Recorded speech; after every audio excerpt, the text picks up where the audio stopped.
for me, the high rocks I do want to continue doing, but I've got some cool endurance events, maybe some potential first time events, that things people haven't done before, because it excites me. I get so much excitement from it. So yeah, so there's nothing being announced just yet, but a few conversations having over the next couple of weeks with different charities to see what we can do, and yeah, just go from there really. So I don't enjoy the ultra, the endurance. I enjoy the mental clarity I get from it. That's really interesting. And does that mean whenever you choose a new challenge, quite often you will avoid choosing something you've done before so you can measure against what you've done previously? You choose something which is different because ultimately that will create a new fear, which you can then run towards, which then will improve mental clarity. And that's ultimately the main goal. That's what you want to try and achieve. So you need something new with each challenge to achieve what you want to achieve. Yeah, exactly. And I feel like as soon as you become good at something, that hardship that you were looking for, it's not there anymore. So more recently, I've got back into the open water swimming. I've got a ultra swim coming up. There's nothing about me that wants to jump into 11 degrees water and go and do 30 minutes of swimming. But the feeling I get after it is euphoric. It's absolutely incredible. I feel like I've achieved something that I didn't want to do. And that's a level of hardship that I don't think resilience and hardship is just given. It's you have to go and actually take it and grab the bull by the horns and go for a ride and go for a spin. But I say to my guys, you can always do it once. Like doing it once is easy. If you want to continue pushing your limits, you do have to continue picking things that do scare you. Aside from picking things that scare you, do you do any sort of mindset work with any of your athletes? Because that seems like a real central theme to the success that you've had with your hybrid athletes.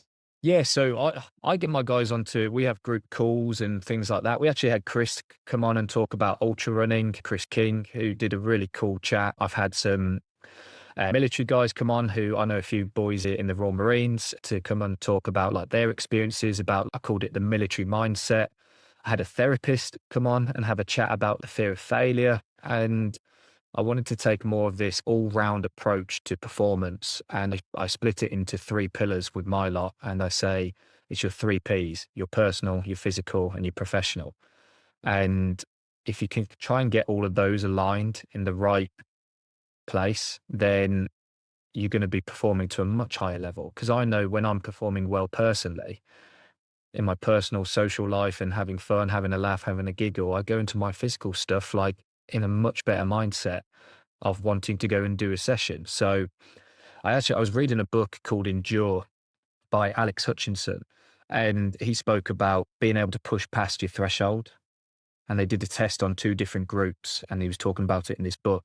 And group A went and did this fitness test, and group B did the same fitness test. But just before they went into it, they had group A do an hour's worth of high frequency computer tasks, like really mentally straining computer tasks before they went into this fitness test. And then with group B, what they did was they got them watching an hour's worth of easygoing, mellow documentaries, nothing crazy, and then went into the same fitness test. And what they found was group A weren't able to push themselves past that threshold point as much as group B were.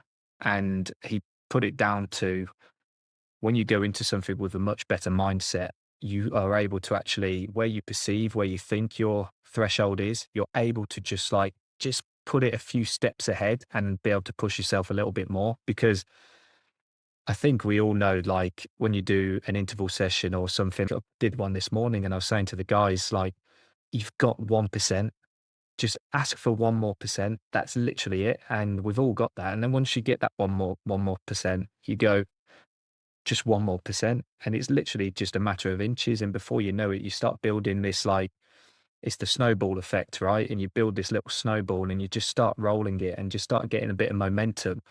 And I do really think like some of the things that we can do as humans, the potential is absolutely crazy. And we're already seeing it with people doing some incredible challenges and ultras, some things that have never been done before, even in the strength world as well. I think the potential is absolutely crazy if you have the right mindset towards it.